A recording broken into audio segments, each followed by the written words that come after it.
தென்னிந்தியா முழுமையிலும் வந்து ஒரு கூட்டணி வச்சு கணிசமான வெற்றியை பெறலான்றது காங்கிரஸோட யதார்த்தமா காங்கிரஸ். ஆனால் இதே சமயத்தில் இதை வந்து முறியடிக்க வேண்டிய சூழல் இப்போ பிஜேபிக்கு வந்துருச்சு. அமது சாஹிப்போடைய இதுலேயே வந்து காலத்திலேயே ஆட்சியில் வந்து இது கேட்டார், பங்கு கேட்டார் அப்துல் சமத். சரி, கலைஞரை வந்து அப்போ என்ன பண்ணார், கட்சியை ரெண்டாவது இது உடைச்சிட்டார். இஸ்லாமியரோட பிரதிநிதியா சேர்ந்து யார் வரணும்னு சொல்லிட்டு அவங்க வந்து திமுக கூட்டணியில வந்தாங்க. விஜய் வரணும்னா வந்தாங்க. விஜய் வரல சார், சூழல் செட் ஆயிடுச்சு. மக்கள் வந்து செலக்ட் பண்ணிட்டாங்க. விஜய் வந்து மக்கள் செலக்ட் பண்ணிட்டாங்க. சரி, அப்ப நீங்க சப்போர்ட் பண்ணி தானே ஆகணும். இல்லைங்க சார், மக்கள் பெரும்பான்மையான மக்கள் விஜய்க்கு ஆதரவு வச்சிருக்காங்க. உங்களோட பெர்சன்டேஜ் படி பார்த்தீங்கன்னா 35% விஜயை சப்போர்ட் பண்ணிருக்காங்க. சரிங்க சார். அரசியல் வந்து முஸ்லீம்களுக்கான நீங்க அமைப்புகள் நடத்துறீங்க. முஸ்லீம்களுக்கு வந்து அதிகார பகிர்வது ரொம்ப முக்கியம். பல்வேறு பிரச்சனைகளை வந்து சந்திக்கக்கூடிய ஒரு சமூகம் இது. ஒரு 60 வருஷத்துக்கு அப்புறம் இந்த மாதிரி ஒரு சூழல் வந்திருக்கு. லத்தீப் சாஹிப் வந்து இது அப்துல் சமத் வந்து இந்த கோரிக்கையை வச்சிருந்தாரு. திமுக 5 ஆண்டு ஆட்சியில் என்ன இந்த திட்டம், வெல்ஃபேர் திட்டம் இல்லை பரவலாக வந்து இன்னைக்கு வந்து இஸ்லாமியர்களை இன்க்ளூட் பண்ண ஒரு மிகப்பெரிய சீர்திருத்தமான சட்டங்கள் தான் இந்த ஒட்டுமொத்த தமிழ்நாட்டு மக்களுக்கும் கிடைச்சிருக்கு. என்ன திட்டம் சொல்லுங்க, நீங்க சொல்லுங்க. மகளிருக்கான விஷயங்கள்ல இஸ்லாமிய பெண்களும் இன்க்ளூட் ஆகுறாங்க. நான் சொல்றது, நான் வந்து சிறப்பாக சிறுபான்மையினருக்கு நலத்திட்டங்கள் என்ன அதை மட்டும் சொல்லுங்க ஸ்ட்ரெயிட்டா. மானியங்கிறது எல்லாத்துக்கும் உள்ளது, காமன். வெல்ஃபேர் திட்டங்களை சொல்லுங்க. இல்லன்றீங்க? இல்ல, சரி, ரைட். ஆனா நீங்க வந்து இத கடந்த கால அதிமுகவோட கம்பேர் பண்ணும்போது திமுகவோட அதிமுக ஆட்சியில வந்து சிறப்பா பண்ணிருக்காங்கன்னு எடுத்துக்கலாம். நான் அதை சொல்ல வரல. அது நான் தெரிஞ்சுக்கிறேன். அது பெற்றா இது பெற்றா நான் வந்து கேட்க வரல. 41 பேர் கரூர்ல இறந்த அன்னைக்கே ஏர்போர்ட்டை தாண்ட விடாம ஜெயலலிதா இருந்தா அந்த வேலையை பண்ணியிருந்திருப்பாங்க. அன்னைக்கே பிடிச்சி உட்கார வச்சு என்கொயரி போட்டு எஃப்ஐஆர் போட்டிருந்தாங்கன்னு வச்சுக்கலாம். இன்னைக்கு இப்படி ஒரு கட்சி இருக்காது. இவ்வளவு பெரிய நீங்கள் நானும் உட்காந்து பேசிக்கவே மாட்டோம். நிலைப்பாடு நீங்க சார் அவ்வளவு ஜென்டில்மேன் சார். ஜெயலலிதா வந்து ஜனநாயகம் எல்லா இடத்துலயும் இருக்கு. ஜெயலலிதா வந்து சசிகலா ஒரு கட்சி தலைவர் தன் தொண்டர்களோட சாவை விரும்புவாரான்னு கேட்ட உத்தமமான லீடர் சார். எத்தனை பேர் இன்னைக்கு இங்க அப்படி இருக்கான்னு தெரியல. எந்த ஒரு முகாந்திரம் இல்லாம எடப்பாடி உடனே சப்போர்ட் பண்ணாரு. விஜய் திமுக பிஆர்ஓ பத்தி பேசினா பிஆர்ஓ சார். நீங்க விஜய் பிஆர்ஓ இருக்கும், நான் திமுக பிஆர்ஓ இருக்க தவறு சார். திமுக பிஆர்ஓ பரவாயில்ல, நான் இரண்டு. நீங்க விஜய் பிஆர்ஓ இல்லாத அரசியல்ல எந்த நிலைப்பாடுமே எடுக்காத, எந்த ஒரு ஸ்ட்ராங்கான ஒரு பதில் தன்னோட சுய இதுக்கு கூட பிரச்சனை கூட ஹேண்டில் பண்ணாத விஜய்க்கு நீங்க பிஆர்ஓ இருக்கும்போது 5 ஆண்டு கால ஆட்சியை நான் பார்த்துருக்கிறேன். ரொம்ப சுமூகமான ஒரு சமூக நல்லிணக்க ஆட்சியை கொடுத்து ஸ்டாலினுக்கு நான் பிஆர்ஓ இருக்கிறது பெருமையா தான் இருக்கிறேன் சார்.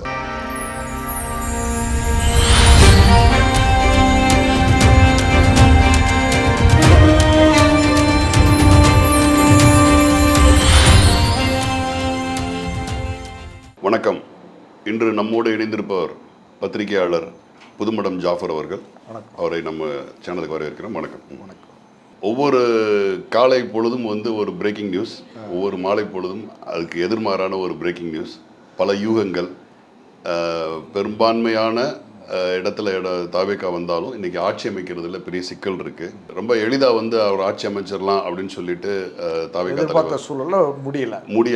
இதுக்கு ஊடால வந்து ஆளுநர் வந்து அவர் எந்த ஒரு பதிலும் சொல்லாம வெளியூர் பயணம் போயிட்டாரு.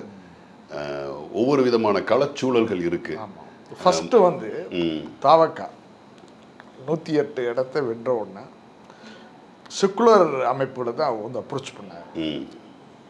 செக்குலர் அமைப்புனா பிசிகா, திராங்ஸு, ஐயூமனடு, கம்யூனிஸ்டுகள் போன்ற அமைப்புகளை தான் அவங்க அப்ரோச் பண்ணாங்க. இதில் வந்து அவங்க அந்த காங்கிரஸ் வந்து ஃபஸ்ட்டு வந்து இது பண்ணிடுச்சு, ஆதரவளிச்சிச்சு. ஆதரவளித்தோடனே மத்தியில் வந்து பிஜேபி தன்னுடைய வேலையை வந்து ஆளுநரை வச்சு வந்து ஆரம்பிச்சிருச்சு. இதில் ஏன் வந்து பிஜேபி இந்த விஷயத்தில் ரொம்ப ஆர்வம் காட்டுச்சுன்னா 2029 தேர்தலுக்கான அந்த அக்ரிமெண்ட்டும் இதோட சேர்த்து வந்திருக்கு. உள்ளாட்சி தேர்தல் 2029, பாராளுமன்ற தேர்தலுக்கு உண்டான இது தேர்தல் இதுவும் அக்ரிமெண்ட்டும் இதில் வந்து இல்லை. இது நீங்கள் சொல்கிற தகவல் வந்து அதிகாரப்பூர்வமான தகவலா? இது சார் கட்சி வந்து இதை வந்து காங்கிரஸ் கட்சி வந்து இதை வந்து வெளிப்படுத்தியிருக்கிறாங்க. வெளிப்படுத்திட்டாங்க. இது வந்து பிஜேபி வந்து என்ன பண்ணிடுச்சு, தெரிஞ்சுக்கிடுச்சு. இல்லை, 2029 பாராளுமன்ற கூட்டணி வந்து தொடருங்கிற மாதிரி தான் அவங்களுடைய இது பேச்சு இருக்கு. அப்போ ஒரு மினிமம் காமன் அக்ரிமெண்ட் அவங்களுக்குள்ள சைன் ஆயிடுச்சு. சரி, ஓகே. 2029 இவங்க வந்து தேர்தலில் வந்து பாராளுமன்றத்தில் விஜய் சப்போர்ட்டோட சந்திக்கும் போது தென்னிந்தியாவில் கேரளா, கர்நாடகா, ஆந்திரா, தமிழ்நாட்டில் சேர்த்து ஒரு காங்கிரஸ் ஒரு 50-60 சீட்டு பெறுவதற்கான வாய்ப்புகள் உள்ளது. இது வந்து மத்தியில் வந்து பிஜேபிக்கு உண்டான ஆட்சியில் ஒரு மாற்றத்தை உண்டு பண்ணக்கூடிய ஒரு சூழல். அதாவது இந்த ஒரு உடன்படிக்கையின் மூலமா வரக்கூடிய காலங்களில் இந்த தென்னிந்தியா முழுமையிலும் வந்து ஒரு கூட்டணி வச்சு ஒரு கணிசமான வெற்றியை பெறலான்றது காங்கிரஸோட யதார்த்தமா காங்கிரஸ்.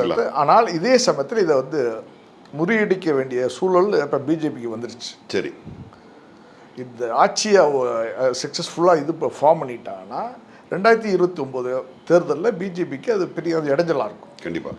அதனால என்ன பண்ணுற, ஆளுநரை வச்சு சில விஷயங்களில் வந்து நடத்துகிறாங்க. சரி சரி. ஆளுநர் வந்து இப்போவே வந்து மெஜாரிட்டியை நிரூபிக்க வேண்டிய அவசியம் இல்லை. மெஜாரிட்டியை பற்றி ஒரு கேட்க வேண்டியதில்லை. 108 தொகுதியில் பண்ணிருக்காங்க, அமோக வெற்றி. அதுதான் நீங்க சொல்ற மாதிரி சட்டசபையில் ஃப்ளோர் வாக்குல தான் பண்ணணும். ஆனால் வந்து ஆளுநர் வந்து அலுவலகத்தில் அதை ப்ரூவ் பண்ண வேண்டிய அவசியம் இல்லை. ஆனால் சட்ட ரீதியாகவும் அவர் இருக்கலாம், ஓகே, கேட்கலாம். மெஜாரிட்டி இருக்காங்கிறத அவர் ப்ரூவ் பண்ணலாம் அப்படிங்கிறது அவருடைய அதிகாரத்துக்கு இது உட்பட்டது தான். சரி, அவுட் ஆஃப் இது கிடையாது, சட்டம் கிடையாது. அவுட் ஆஃப் இதில் வந்து லாவில் வந்து அவர் கேட்கல, ரெண்டுமே சட்டத்துக்கு உட்பட்டது. ஆனால் தாவேக்கா வந்து இந்த இந்த ரூட்டில் போயிருந்தா இந்நேரம் அது ஆட்சி அமைச்சிருப்பாங்க. ஒரு சின்ன கேள்வி நான் சொல்லுங்க. பிஜேபி அமித்ஷாவை வந்து சந்திச்சு ஆதரவு கேட்டு அதன் மூலமாக அதிமுக சப்போர்ட்டை பெற்று இந்நேரம் வந்து ஆட்சியில் வந்து உட்கார்ந்துருக்கலாம். அதான் எடப்பாடி வந்து கடந்த 5 ஆண்டு காலம் ஆட்சி வந்து செலுத்துவதற்கு பிஜேபி வந்து முழுவதும் ஆதரவு அளிச்சிச்சு, பெரிய முயற்சி எடுத்தாங்க. ஆமாம், இல்லைன்னா அந்த அந்த ஆட்சியை அவரால பண்ணுங்க. நீங்கள் என்னதான் வந்து ஆதரவு பெற்றாலும், தமிழகத்தில் நீங்கள் வந்து ஆதரவு என்னதான் பெற்றாலும், மத்தியில் உள்ள ஆட்சிகளில் சப்போர்ட் இருந்தால் தான் நீங்கள் வந்து தொடர்ச்சியான ஒரு ஆட்சியை வந்து இருக்க முடியும். உங்களோட பார்வை என்னன்னு கேட்டிங்கன்னா, ஒரு விஷன் இருக்குது. அந்த விஷன் என்னன்னு கேட்டிங்கன்னா, இது தேர்தலுக்கு முன்னாடியே ஒரு கூட்டணிக்கு வந்து காங்கிரஸ் பொறுப்பாளர்கள் முயற்சி பண்ணாங்க. தாவேக்கோட ஒரு கூட்டணி சேர்ந்தோம்னா இளைஞர்களோட ஒரு பெரிய வெற்றி நமக்கு கிடைக்கும்.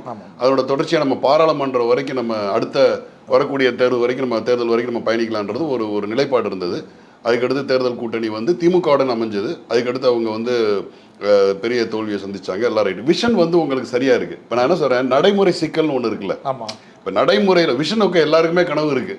எல்லாருமே வந்து அதிகாரத்தில் பங்கு வரணும், ஆட்சியில் வந்து கை கோர்க்கணும். இன்னைக்கு வந்து விஜய்க்கு வந்து அந்த வாசல் ஓப்பன் ஆயிருக்கு. அன்னைக்கு வந்து அவர் கூப்பிடும் போது யாருமே வரல, இன்னைக்கு வந்து திறந்து இருக்குது. நம்ம போய் நான் என்ன சொல்றேன், காங்கிரஸுக்கு அதுக்கான தார்மீக அடிப்படை இருக்கா? இப்போ நான் என்ன சொல்றேன்னா, வெறும் 5 எண்ணிக்கையை வச்சுக்கிட்டு அவங்க வந்து இவ்வளோ கணக்கு போடுறாங்க.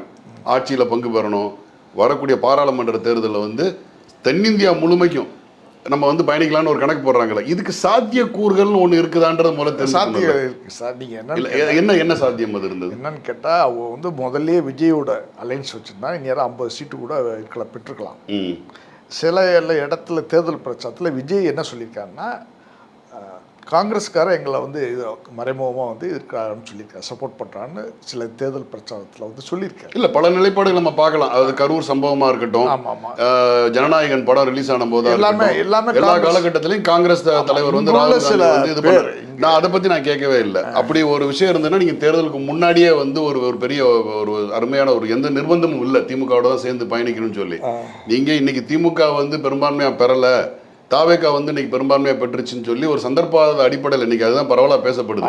சந்தர்ப்பவாதமாவே கூட இருந்தாலும் நான் என்ன சொல்றேன், அரசியல்ல வந்து பெரிய நியாய தர்மங்கள்லாம் நம்ம பெருசா கற்பிக்க முடியாது. நீங்க முக்கியமா வந்து பார்க்க வேண்டியது, விஜய் இது வரைக்கும் செக்குலர் பார்ட்டியை தான் அப்ரோச் பண்ணிட்டு இருக்காரு. நல்லா அண்டர்ஸ்டாண்ட் பண்ணணும். செக்குலர் இல்லாத வேற பார்ட்டியில வந்து அப்ரோச் பண்ணல. பிஜேபி வந்து அதுக்கு காரணம் என்னன்னு பிஜேபியில் வந்து அலைன்ஸ் உள்ள பார்ட்டியும் அவர் அப்ரோச் பண்ணல. அவர் அதுக்கு காரணம் என்னன்னு கேட்டீங்கன்னா, அவருடைய கட்சி தொடங்கும் போதே வந்து கொள்கை எதிரி, அரசியல் எதிரி அப்படின்னு ஒரு நிலைப்பாடை வந்து உருவாக்கிட்டாரு.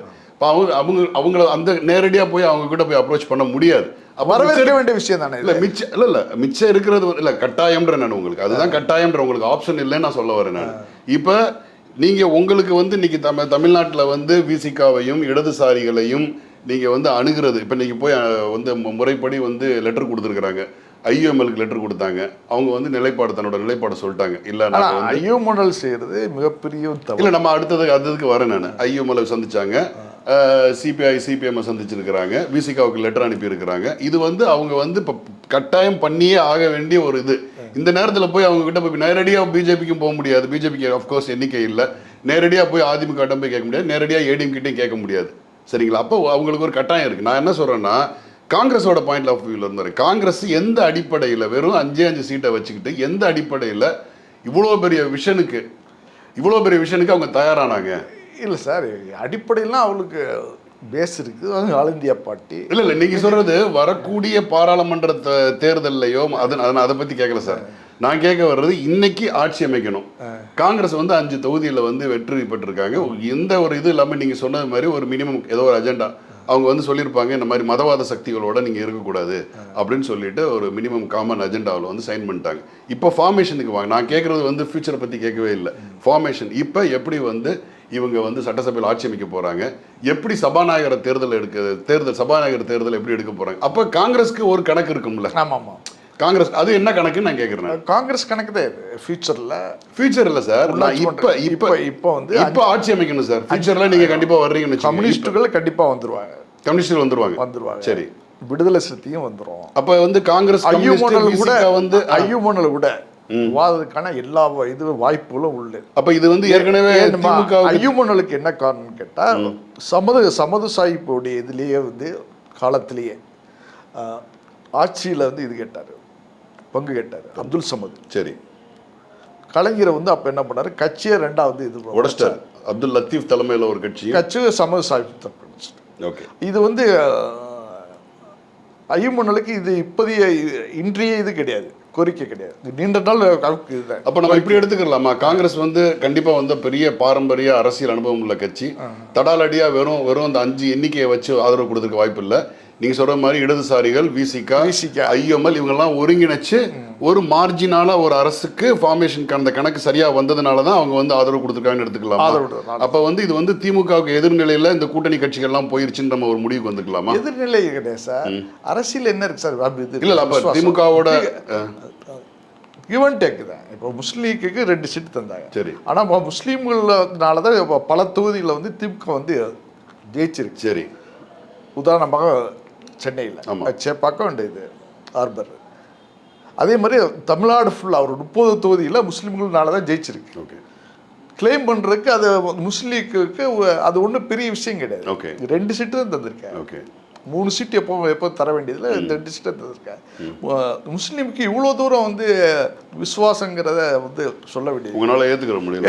ஓகே, அறிவாலயத்தில் எல்லாமே இவரை கேட்டுதான் சொல்வேன்னு சொல்றது சரியான இது முறை.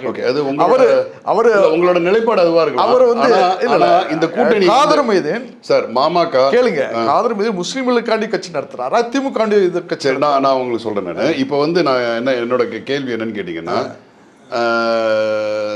மாமாக்காவாக இருக்கட்டும், இந்திய யூனியன் முஸ்லீமாக இருக்கட்டும், எஸ்டிபிஐயாக இருக்கட்டும், தமிம் அன்சாரியாக இருக்கட்டும், இவங்க எல்லாருமே சேர்ந்து இஸ்லாமியரோட பிரதிநிதியாக சேர்ந்து யார் வரணும்னு சொல்லிட்டு அவங்க வந்து திமுக கூட்டணியில் வந்தாங்க. விஜய் வரணும்னா வந்தாங்க. விஜய் வரல சார், மக்கள் வந்து செலக்ட் பண்ணிட்டாங்க. விஜய் வந்து மக்கள் செலக்ட் பண்ணிட்டாங்க. சரி, அப்ப நீங்க சப்போர்ட் பண்ணி தானே ஆகணும். இல்லைங்க சார், மக்கள் பெரும்பான்மையான மக்கள் ஆதரவு வச்சிருக்காங்க. உங்களோட பெர்சன்டேஜ் படி பார்த்தீங்கன்னா 35% விஜயை சப்போர்ட் பண்ணிட்டாங்க. சரிங்க சார், அப்படிங்கும்போது நீங்க விஜயை சப்போர்ட் பண்ணல, அது என்ன இருக்கும்? இல்ல சார், இன்னைக்கு இல்ல 35% வந்து விஜயை சப்போர்ட் பண்ணிட்டாங்க. ஸ்டாலினை சப்போர்ட் பண்ணலையா?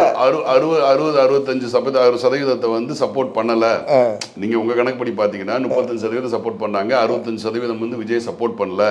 சப்போர்ட் பண்ணாட்டினாலும் வேற வழி இல்ல, நீங்க வந்து விஜய் சப்போர்ட் பண்ணி தான் சிஎம் ஆகணும் அப்படின்ற உங்க கருத்தை நீங்க சொல்றீங்க. ஓகேங்களா? இது வந்து ஒரு தேர்தல் உடன்படிக்கைன்னு ஒண்ணு இருக்குல்ல சார், ஒரு உடன்படிக்கைன்னு ஒண்ணு இருக்கு. சரி, இன்னைக்கு நீங்க வந்து தேர்தல் சார் ஒண்ணு சார், கூட்டணினா என்னன்னா தேர்தல் முடிஞ்ச உடனே அது கூட்டணில கிடையாது. அவர் இல்ல சார், நீங்க வந்து நீங்க இன்னொன்னு வேணா சொல்லலாம், தேர்தலுக்கு வந்து செலவு வச்சு வேணா சொல்லலாம். செலவு வந்து திமுக செலவு சார், நாட் ஒன்லி செலவு, பெருங்கொண்ட செலவு. அது ரைட், பெருங்கொண்ட செலவு வேணா அது வேணா பேசிக்கலாம். நானும் வந்து ஆபீஸ்ல பேச முடியாது, அதனால விட்டுருங்க. ஆமா, ஒவ்வொரு இன்னைக்கு திமுக காரனோட ஓட்டோ இல்ல வந்து கூட்டணியில இருக்கிறவனோட ஓட்டு இல்லாம வந்து 5 எம்எல்ஏக்குள்ள வரல. இல்லையா? அப்ப எல்லாம் இவங்களோட உழைப்பெல்லாம் எம்எல்ஏக்கள்ல வந்து 2 எம்எல்ஏக்கள் பத்தி இப்ப பேச்சு தனி சின்னத்தில் நின்றது. திமுக சின்னத்தில் நின்றவங்களை பத்தி இப்ப பேச்சே கிடையாது. சரி, அவங்க திமுக காரர் தான். அது ரெக்கார்டு படி திமுக. நான் காங்கிரஸ் பத்தி பேசுறேன், நீங்க ஐயுமலை பத்தி பேசுறீங்க. அதனால 2 பேரும் வந்து இந்த ஐயுமலை பத்தி தான் இப்ப. சரிங்க சார், நான் ஐயுமல் நான் என்ன கேட்கிறேன், நான் காதர் மைதீனோட நீங்க அவரோட இன்டர்வியூ நீங்க பார்த்துருப்பீங்க. பார்த்துருக்கேன். அவர் ஆக்சுவலா என்ன சொன்னார் சார்? அவர் கைது அறிவாலயத்தில் கேட்டுதான் சொல்ல முடியுங்கிறார். அப்படி சொன்னார் அவர். நேற்று இன்று நாளைங்கிறாரு. அது வந்து அரசியலுக்கு நீங்க விசுவாசமா வந்து வேற விஷயத்துல தான் இருக்கலாமே தவிர, அரசியல் வந்து முஸ்லீம்களுக்கான நீங்க அமைப்பு நடத்துறீங்க. முஸ்லீம்களுக்கு வந்து அதிகார பகிர்வது ரொம்ப முக்கியம். பல்வேறு பிரச்சனைகளை வந்து சந்திக்கக்கூடிய ஒரு சமூகம் இது. ஒரு 60 வருஷத்துக்கு அப்புறம் இந்த மாதிரி ஒரு சூழல் வந்திருக்கு. லத்தீப் சாஹிப் வந்து இது அப்துல் சமத் வந்து இதை கோரிக்கையை வச்சிருந்தாரு. கோரிக்கையை வச்சு அவர் வந்து பெரிய அளவில் அது கலைஞர் என்ன பண்ணார், இதை கச்சை கொடுத்து அது மாதிரியா சங்கடத்துக்கு உள்ளாக்கினார். இப்போ வந்து உங்களுக்கு ஒரு வாய்ப்பு கிடைக்கும். இப்போ சார், ஐஎம்எலுக்கு முஸ்லீம் லீக்குக்காக இருக்கட்டும், இல்லை பொதுவான இஸ்லாமிய அமைப்புகளுக்காக இருக்கட்டும், அவங்களுக்கான அரசியல் தேவை எதுல இருந்து வருதுன்னா அந்த அரசியல் கலச்சூழல்ல இருந்து வருது. என்ன நீங்க சொன்னது மாதிரி அவங்க அப்துல் சமதா இருக்கட்டும், அப்துல் லத்தீஃபா இருக்கட்டும், மாறி மாறி திமுகவுக்கும் ஆதரவு கொடுத்துருக்குறாங்க, அதிமுகவுக்கும் ஆதரவு கொடுத்துருக்குறாங்க. இன்னும் சொல்ல போனால் அப்துல் சமத் சாஹிப் வந்து ரொம்ப ஜெயலலிதாவுக்கு எதிராக வந்து ரொம்ப தடிமனான வார்த்தைகள்லாம் பயன்படுத்தினாங்க. அடுத்து இந்த ஒரு இது நடந்துக்கிட்டு, நான் என்ன சொல்கிறேன்னா, அது அந்த காலகட்ட அரசியல் சூழல் கள சூழலை வந்து பிரதிபலிக்கும். எப்போ வந்து இஸ்லாமிய சமூக மக்களுக்கு ஒரு பெரிய நெருக்கடியை உருவாக்குதோ, அப்போ அந்த நெருக்கடியும் போது யார் வந்து சமுதாயத்தின் பாதுகாவலர் சொல்லி தன்னை தானே கிளைம் பண்ணுறாங்களோ, அவங்க சரியாக செயல்படாத போது அந்த கோபத்தை வந்து அடுத்த எலெக்ஷனில் காட்டுவாங்க. இன்னைக்கு திமுகவோட நீங்கள் வந்து வரலாற்றில் சொல்லுங்கள், நீங்கள் இந்த குடியுரிமை சட்டமாக இருக்கட்டும், இஸ்லாமியர்களுக்கு எதிராக ஒவ்வொரு சட்டங்களும் வந்து பிஜேபி கொண்டு வரும்போது யார் முதல்ல நின்று இது பண்ணா? ஏதாவது ஒரு கலச்சூழல் சொல்லுங்க எனக்கு. இன்னைக்கு வந்து நீங்க தாவேக்காவை ஆதரிக்கணும்ன்ற ஒரு நிலைக்கு நீங்க சொல்றீங்கல்ல, இன்னைக்கு திமுக வந்து எந்த அளவுக்கு ஒரு குற்றச்சாட்டை நீங்க சொல்லுங்க. இந்த கடந்த 5 ஆண்டு காலத்துல வந்து இஸ்லாமியர்களுக்கு பாஜக அரசால் ஏற்படுத்தப்பட்ட ஒரு மிகப்பெரிய நிர்பந்தம், ஒரு கடினமான சூழல்ல திமுக எந்த இடத்துல இஸ்லாமியர்கள் முதுகுல குத்துச்சுன்னு சொல்லுங்க. எல்லா இடத்துலையும் சட்டத்தை வந்து இது நான் எதிர்த்தாங்க. வக்ஃப் போர்டு சட்டமாக இருந்தாலும் கடுமையாக வந்து திமுக எதிர்த்து. ஆனால் வக்ஃப் போர்டு சட்டம் இந்தியாவிலேயே முதல் முறையாக வந்து இது போட்ட ஸ்டேட், அமுல்படுத்தப்பட்ட ஸ்டேட் என்னங்கிட்ட தமிழ்நாடு. தெரியுமா உங்களுக்கு? தெரியுமா? இல்லை, தெரியல, சொல்லுங்க. மம்தா வந்து சொன்னாப்புல நாங்கள் இந்த சட்டத்தை வந்து அமுல்படுத்த மாட்டோம். திமுக எல்லாத்துலேயுமே இந்த இரட்டை வேடம், சிறைவாசிகள் விடுதலை இதுவரைக்கும் நடைபெறவில்லை. ஒன்று இப்போ வெளியில் சொல்லுவாங்க நாங்கள் விடுதலை பண்ணிடணும், கோர்ட்டில் வந்து இது வரும்போது இது போடுவோம், பெட்டிஷன் போடுவாங்க, அவங்கள விட்டாலும் ஆபத்து, செக்யூரிட்டி, பாதுகாப்பு அப்படின்னு சொல்லுவாங்க. இல்லை, நீங்கள் நம்புறீங்களா? நீங்கள் ஒரு மாநில அரசுக்கு வந்து சிறைவாசிகளை வந்து முழுமையாக விடுதலை பண்ணுறதுக்கு, நான் சொல்கிறது வந்து தேசிய பாதுகாப்பு சட்டத்தில் வந்து அரசு அப்படி ஒரு முன்மாதிரி நான் சொல்கிறேன் சார். சிறைவாசிகளே இப்போ விடுதலைக்கு அரசு வந்து விரும்பினால் விடுதலை செய்யலாம். இப்போ மற்ற குற்றவாளிகளுக்கு என்ன இது கொடுக்குறாதோ அரசு வந்து அனுமதிக்கு, அதே மாதிரி முஸ்லீம் சிறைவாசிலையும் அனுமதிக்க வேண்டியதானே. சலுகை கேட்கல சார். சரி, மற்ற அமைப்பு மற்ற குற்றவாளிகளுக்கு என்ன நிலையா அதே தானே. இல்லை, இப்போ வந்து இப்போ தாவேக்கான்றது இப்போ சொல்லுங்க சார். நீங்க இது இவ்வளோ தூரம் விவாதம் பண்ணல. இது முஸ்லீம்களுக்கு என்ன இந்த திட்டங்கள் அலோன்ஸ் பண்ணிச்சு, வெல்ஃபேர் திட்டத்தை நீங்கள் சொல்லுங்க. ஒன்று சொல்லுங்க. திமுக 5 ஆண்டு ஆட்சியில் என்ன இந்த திட்டம், வெல்ஃபேர் திட்டம்? இல்லை, பரவலாக வந்து இன்னைக்கு வந்து இஸ்லாமியர்களை இன்க்ளூட் பண்ண ஒரு மிகப்பெரிய சீர்திருத்தமான சட்டங்கள் தான் இந்த ஒட்டுமொத்த தமிழ்நாட்டு மக்களுக்கும் கிடைச்சிருக்கு. என்ன திட்டம் சொல்லுங்க, நீங்க சொல்லுங்க. மகளிருக்கான விஷயங்கள்ல இஸ்லாமிய பெண்களும் இன்க்ளூட் ஆகுறாங்க. நான் சொல்றது, நான் வந்து சிறப்பாக சிறுபான்மையினருக்குண்டு நலத்திட்டங்கள் என்ன அதை மட்டும் சொல்லுங்க ஸ்ட்ரெயிட்டா. மானியங்கிறது எல்லாத்துக்கும் உள்ளது, காமன். இது வெல்ஃபேர் திட்டங்களை சொல்லுங்க. இல்லைன்றீங்க? இல்ல, சரி, ரைட்டு. ஆனா நீங்க வந்து இதை கடந்த கால அதிமுகவோட கம்பேர் பண்ணும்போது திமுகவோட அதிமுக ஆட்சியில வந்து இப்போ சிறப்பாக பண்ணியிருக்காங்கன்னு எடுத்துக்கலாம். நான் அதை சொல்ல வரல. அது நான் தெரிஞ்சுக்கிறதுக்காக அது பெற்றா இது பெற்றா நான் வந்து கேட்க வரல. நீங்க சொல்லுங்க, வெல்ஃபேர் திட்டம் என்ன சொல்லுங்க. ஒண்ணுமே கிடையாது. நாவூர் ஹனீஃபாவுக்கு இது கொண்டாடின நூற்றாண்டு விழா. நாவூர் ஹனீஃபா வந்து யாரு? முஸ்லீமுடைய ஆளுமையா? திமுகவுடைய அது முஸ்லீம் பணக்காரன்ட்ட வந்து இது வாங்கி நன்கொடை வாங்கி அவருக்கு விழா நடத்தினார், நூற்றாண்டு விழா. சரி சரி சரி. இந்த மாதிரி தான் ஒரு இது பண்ண தெரியல. சிறப்பான சட்டங்கள் எதுவும் திமுகவில் இருந்து சிறப்பான திட்டங்கள், வெல்ஃபேர் திட்டங்கள் பயன்படுத்த எதுவுமே கிடையாது. சரி சரி சரி. நீங்க 100% ப்ரூஃப் இது பண்ண சொல்லுங்க. ஓகே. ஸோ உங்களோட இதுபடி பார்த்தீங்கன்னா திமுகவில் வந்து சரியான இஸ்லாமியர்களுக்கான ஒரு சரியான இந்த திட்டங்களும் பயன்படுத்து. பிஜேபியை இது ஒன்றா, பிஜேபி எதிர்ப்பு மட்டும்தான் நீங்க முஸ்லீம்களோட ஓட்டு நம்ம பெற்றலான்டாப்புல திருப்புறங்கொண்டம் விஷயம். அது வந்து நம்ம மேல ஒரு தேவையில்லாத சுமையை வந்து இது பண்ணுது, சுமத்துறது. திருப்புறங்கொண்டத்தில் முஸ்லீமுடைய இது என்ன இருக்கு, வெல்ஃபேர் என்ன இருக்கு, அதை சொல்லுங்க. அதில் வெல்ஃபேர் எதுவும் இல்லை, அதில் என்ன இருக்கு? ரெண்டாவது அந்த சட்டத்தை இது அந்த திருப்புறங்கொண்ட இஷ்யூவை திமுக தான் உண்டு ஓடுது. ஓகே. அது மலையில போய் இது பண்ணக்கூடாது. இப்போ நீங்க ஆடு மாடு விஜய் சொன்னது மாதிரி திமுக தான் இதை பெருசாக்குது. ஆடு மாடு வெட்டக்கூடாதுன்னு யார் சொல்றது? இந்து அறநிலைத்துறை இது ஜீவோ போடுறான், அதை ஜெயித்து தான் இதாகுது, பிரச்சனையாகுது. அப்படி பார்த்தா திருப்பரங்குன்றத்தில் அந்த மக்கள் அதை வந்து இது ஒத்துக்கிறவே இல்லை. இந்துக்களும் ஒத்துக்கல, முஸ்லீம்களும் ஒத்துக்கல. சரி. இல்லை, இப்போ நீங்கள் சட்ட ரீதியாக அவங்க திமுக சந்திச்சது வந்து எப்படி பார்க்குறீங்க? முஸ்லீம்களுடைய இந்த பேங்கை வந்து ஓட் பேங்க் எங்கேயும் வந்து இது ஒன்று செதறிடக்கூடாதுங்கிறதுக்காண்டி அதை ஒரு இது பண்ண ப்ரூவ் பண்ண, அவ்வளோதான், வேற ஒன்றும் சொல்லு. இல்லை தன்னுடைய ஆட்சியே போனாலும் பரவாயில்லன்னு சொல்லி ஒரு நீதிமன்ற தீர்ப்புக்கு எதிராக கூட வந்து ஆட்சி போறதுக்கு எத்தனை மாசம் சார்?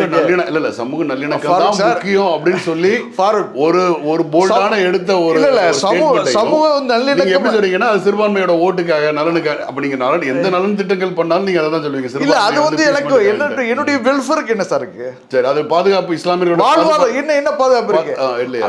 தர்காங்கிறது இந்துக்களும் போவான், முஸ்லீம்களும் போவான். ஓகே. நீங்க நல்ல கான்செப்ட் நீங்க அண்டர்ஸ்டாண்ட் பண்ணுங்க. அது வந்து முஸ்லீம்களுக்கான பிரச்சனையே இல்லை அது. அப்படிங்களா? சரி. ஆக்சுவலாக வந்து என்னன்னு கேட்டிங்கன்னா, இன்னைக்கு வந்து ஆர்எஸ்எஸோட அஜெண்டாவில் வந்து திருப்பரங்குன்ற மலையும் வந்து ரொம்ப முக்கியமான, அதாவது அந்த இடத்துல எப்படி பாபர் மசூதியை இடிச்சிட்டு அந்த இடத்துல ராமர் கோயில் கட்டினாங்களோ அது மாதிரி ஒரு ஆயிரக்கணக்கான இடங்கள் லிஸ்ட் அவுட் பண்ணியிருக்காங்க. அதில் வந்து வேலூர் பள்ளிவாசலாக இருக்கட்டும், இல்லை ஆயிரக்கணக்கான பள்ளிவாசல்கள் இருக்குது. ஈவன் ட்ரிப்ளிகேனில் இருக்கிற பள்ளிவாசல் முதற்கொண்ட லிஸ்ட்டில் இருக்குது. அப்போ அந்த லிஸ்ட்டுகளில் வந்து ஒன்றை கை வச்சா கூட என்னோட தமிழ்நாட்டில் இது வந்து மத நல்லிணக்கத்துக்கான பூமி, இது வந்து சமத்துவமான பூமின்றதுனால ஒரு இடத்துல நீ ஸ்டார்ட் பண்ணா கூட நான் விட மாட்டேன். எப்படி வந்து டீலிமிட்டேஷனுக்கு எலெக்ஷன் நடந்துகிட்டு இருக்கு, பரப்புரை நடந்துகிட்டு இருக்கு. என்னோட இந்த ஒட்டுமொத்த தென்னிந்தியாவும் தமிழ்நாடும் பாதிக்கப்படக்கூடாதுன்னு சொல்லி டீலிமிட்டேஷன் அதே மாதிரியான ஒரு போல்டான ஸ்டேட்மெண்ட் இல்லையா சார்? சமூக அமைப்புன்னு சார் நீங்க திமுக தான், நீங்க நல்லா புரிஞ்சுங்க. ஆர்எஸ்எஸ் சமூக அமைப்புன்னு சொல்லி திமுக விடுங்க. அது ஒரு இப்போ இந்த நம்மளுடைய டிஸ்கஷன்ல அது கிடையாது. எங்கேயோ வந்து டைவர்ட் ஆயிடுச்சு. அது இன்னொரு நாளைக்கு பேசுவோம். சொல்லுங்க. இல்ல இஸ்லாமியர்களோட சிறுபான்மையர்களோட பாதுகாப்பு ரொம்ப முக்கியம்ன்றதுல திமுக அரசு பெரிய நிலைப்பாடு எடுத்து அவங்க சட்ட ரீதியாகவும் அதே அதிகாரத்திலையும் நிறைய வேலைகள் பண்ணியிருக்கிறாங்க.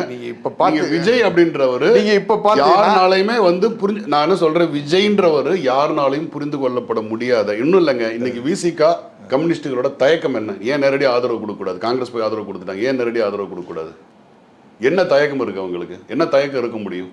என்ன தயக்கம்னா, விஜய் இது கண்டினியூ பண்ணுவாரா, அவரை சந்திக்க முடியுமா, அவருடைய பேச்சுவார்த்தைகள் பண்ண முடியுமா அப்படிங்கிற ஒரு இது தயக்கம் இருக்கலாம். ஆனால் பழகி பார்த்தா தான் தெரியும். இல்ல சார், நீங்க அது கம்யூனிஸ்டுக்காரன் இப்போ காங்கிரஸ்காரன் வந்து இப்போ போய் அப்புறம் பழக பிடிக்கும். நீங்க விஜய் நீங்க ஒரு ஃப்ரேம்ல பண்ணா என்ன அர்த்தம்? முன்னாடி சொன்னீங்க 6 மணிக்கு மேல ஆட்டோ ஓடாதுண்டிய, 6 மணிக்கு மேல பிரச்சாரம் செய்றாரு, பனைய ரோட்டு இதுல வெளியில வர மாட்டாருண்டிய, பட்டினப்பாக்கம் வந்தாரு.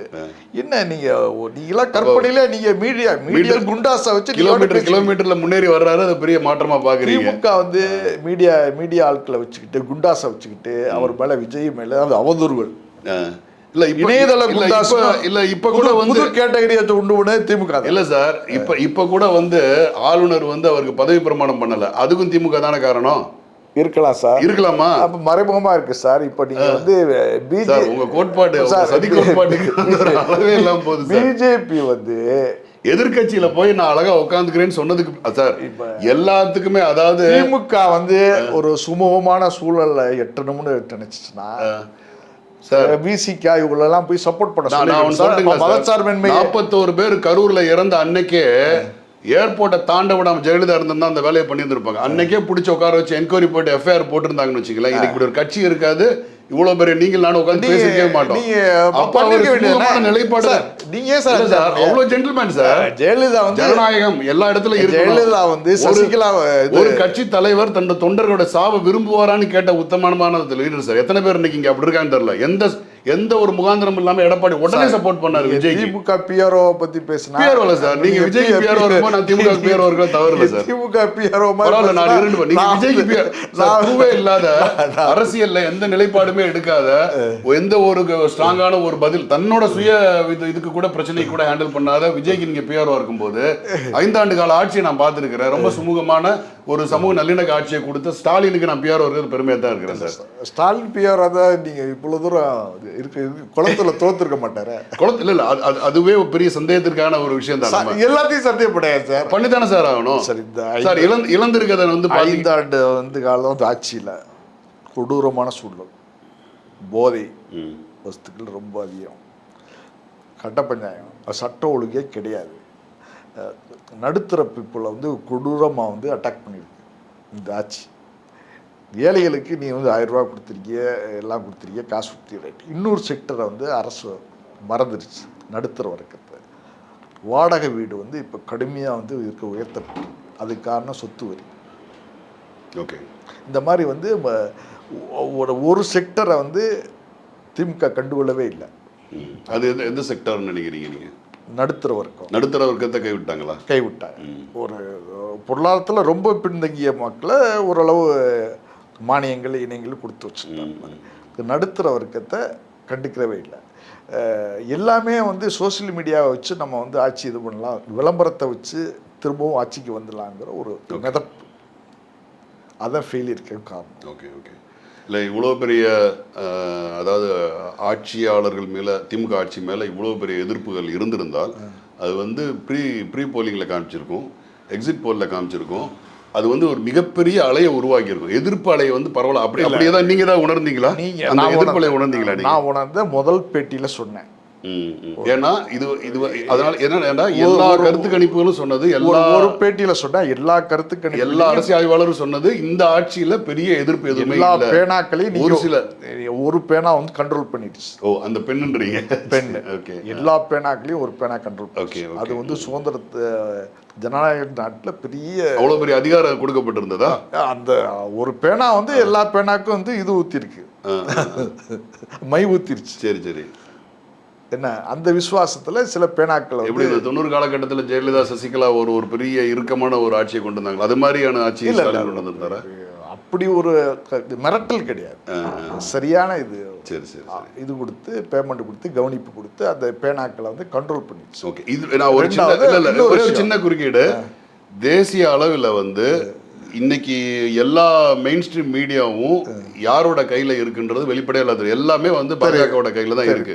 நெறியாளர் நாளைக்கு வந்து நீங்கள் வந்து ஜாபர் சார் நீங்கள் போய் நீங்கள் நிற்கிறீங்கன்னா ஜாபர் சார் உட்காரணுமா வேணாமான்றதை முடிவு பண்ணுறது மீடியா சேனல் இல்லை, மேலே இருந்து அவ்வளோ மீடியாக்களை வந்து ஃபுல்லாக அடக்கி ஆள்றது வந்து பிஜேபின்னு தெரியும். சமூக ஊடகங்கள் வரைக்கும் இன்றைக்கி வந்து ஒரு ஆதரவாக ஏதாவது பேசுனாங்களோ முடக்கிற அளவுக்கு அவங்க வந்து ஐபியிலேருந்து எல்லாமே பண்ணுறாங்க, ப்ராட்காஸ்ட் மினிஸ்ட்ரிலேருந்து எல்லாமே பண்ணுறாங்க. இது வெளிப்படையாக தெரிஞ்சது. நீங்கள் சொல்கிறது எனக்கு வந்து ரொம்ப வினோதமாக இருக்கும். ஒரு பெண் வந்து எல்லா பெண்ணு கேட்குறதுக்கு ரொம்ப ரம்மியமாக இருக்குது. ஆனால் இன்னொன்று சொல்கிறேன், கலைஞர் வந்து முரசொலிக்கு மட்டும்தான் வந்து ஆசிரியராக இருந்தார். ஸ்டாலின், முக ஸ்டாலின் எல்லா பத்திரிகையும் கிட்டத்தட்ட வந்து ஆசிரியராக இருக்கார். எந்த செய்தி வரணும், எந்த செய்தி போடக்கூடாது, என்ன தலையங்க போகணும், என்ன விவாதம் பண்ணணுங்கிறதுல இந்த குறியா ஒரு இந்த நிறுவனங்கள் இருந்துச்சு, ஒரு பேக்கேஜ். ரொம்ப ஆச்சரியமாக இருக்குது. மெயின் ஸ்ட்ரீம் மீடியா வந்து ஒரு சின்ன பேக்கேஜை வாங்கிட்டு எல்லாமே இது பண்ணிட்டு இருந்தாங்க. என்கிட்ட இருந்தால் நாங்கள் மீடியாவில் உள்ளதுனால எனக்கு ஓரளவு தெரியும், உங்களோட எனக்கு கொஞ்சம் இதாக தெரியும், கம்மியாக தெரியும்னு வச்சுங்களேன், தெரியும், அவ்வளோதான். பட் வந்து இந்த இந்த இந்த செக்டரில் தான் திமுக வந்து அடி வாங்கிச்சு. மக்களுடைய பிரச்சனையே மெயின் ஸ்ட்ரீம் மீடியா வந்து அலசணும், விமர்சிக்கணும், இதெல்லாம் இருந்தால் தான் ஒரு ஜனநாயகத்தில் உங்களுக்கு என்ன நடக்குதுங்கிறது அரசுக்கு தெரியணும். அரசு வந்து அரசு என்ன பண்ணுது, ஒரு செய்தி ஒரு இது விமர்சனங்களை வந்து அதை வந்து அமுக்குறதுக்கு தான் ட்ரை பண்ணிச்சு. அதை பற்றி டிஸ்கஷனுக்கே இது பண்ணல, அலோவ் பண்ணல அரசு.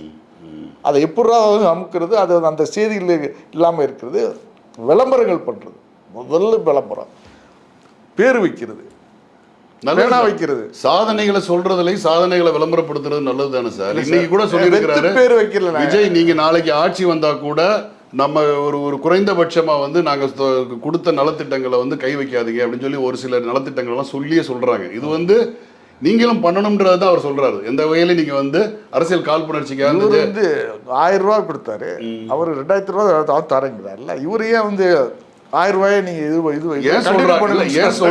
ஏன் சொல்றாங்கன்னா நாட்டோட பொருளாதாரம் என்ன, இதனோட கடன் சிக்கல்கள் என்னன்றத கணக்குல சொல்லி எது சாத்தியம் அப்படின்றத வச்சு நீங்க சொல்ல வேண்டிய உங்களுடைய அவர் சொல்றாரு. அவர் 6 சிலிண்டர்ன்றாங்க, பார்க்க தானே போறோம். அதனாலதான் அவர் பொறுப்பான எதிர்கட்சி சொல்றாரு. அந்த சாப்டர் முடிஞ்சிருச்சு, நாங்க எதிர்கட்சியில உட்காந்து கவனிக்கத்தான் போறோம்னு ரொம்ப அழகா நாகரிகமா சொல்லிட்டாரு. பார்க்கலாம் எப்படி ஸ்டாலின் வந்து எப்படி கவனிக்க போறாரு, எப்படி வந்து விஜய் வந்து இது பண்ண போறாரு. சரி, இப்ப நம்ம கூட்டணிக்கு வந்துருவோம். நம்ம எங்கேயோ டைவர்ட் ஆகி வந்துட்டோம். நம்ம இப்ப ஒரு பக்கம் வந்து அதிமுகவும் இதுக்கான முயற்சியில ஈடுபடுறாங்க.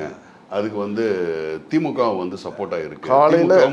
காலையில சில நண்பர்கள்ட்ட பேசினதுல ஒரு செய்தி என்னன்னு கேட்டா, சபரீஷனும் எடப்பாடியோட ஒரு சன்னும் வந்து சந்திச்சு பேசுறதா ஒரு தகவல். ஆனா இதை வந்து ஸ்டாலின் வந்து இந்த மாதிரி கூட்டணி ஆட்சியே இருக்கல, விரும்பல அப்படிங்கிறாப்புல. அதிமுக வந்து விரும்புது ஆட்சியில் இருக்கு. ஏன்மா அதிமுக ஒரு நிர்பந்தம் இருக்கு. அதிமுக ரொம்ப நாள் வந்து ஆட்சியில் இல்லை, தொடர்ந்து வந்து தோல்விகளை சந்திச்சு கட்சியை தக்க வேண்டிய சூழ்நிலை. இது வந்து அதிமுகவுக்கு வந்து சாதகமாக இருக்கணும்னு சொல்லி இப்போ விரும்புது. திமுக வந்து ஒரு எதிர்க்கட்சி அந்தஸ்தோட தான் இருக்கு. ஃபியூச்சரில் நம்ம வந்து எதிர்க்கட்சியா வந்து செயல்பட்டாத ஃபியூச்சர் நமக்கு தான் இருக்குன்னு திமுக ஃபீல் பண்ணுது.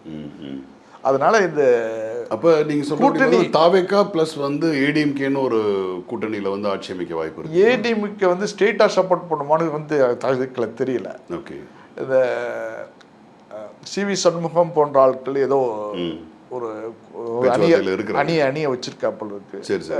கோயம்புத்தூர்ல இவர் வேலுமணியா, ஆமா, ஏதோ ஒரு மெம்பர்ஸ் வச்சிருக்கா. அது மூலியமா கூட வந்து இந்த கொஞ்சம் பேரை வச்சு கூட அமைக்கல. கொஞ்சம் பேருன்றது நீங்க சொல்றது ஒரு பெரிய பைஃபரிகேஷன், கட்சியை உடைச்சு தான் வந்து அப்பதான் அந்த இந்த சட்டத்தில் இருக்க வராது. 50% மேல உடைஞ்சாதான் கட்சி தாவல் சட்டத்தில் வராது. அந்த அடிப்பில் ஓகே ஓகே. ஸோ இப்போ இது வந்து அதிகபட்ச சாத்தியக்கூறுகள் இருக்கு. அப்போ நீங்க சொல்றபடி என்னுடைய இதுபடி இதுபடி நான் சொல்றபடி செக்குலர் அமைப்புகள் எல்லாமே சப்போர்ட் பண்ணுவாங்க. விசிகால இருந்து கம்யூனிஸ்டில் வரையும் இந்தியன் யூனியன் முஸ்லீம் கூட வந்து நாளைக்கு கூட சப்போர்ட் பண்ணாங்க. இந்தியன் யூனியன் முஸ்லீம் என்ன இஷ்யூஸ் கேட்டால் காதர் மையத்தை தவிர மற்ற பேர் எல்லாமே கூட்டிகிட்டு போயிடலாங்கிறத முடிவில் இருக்கிறாங்க.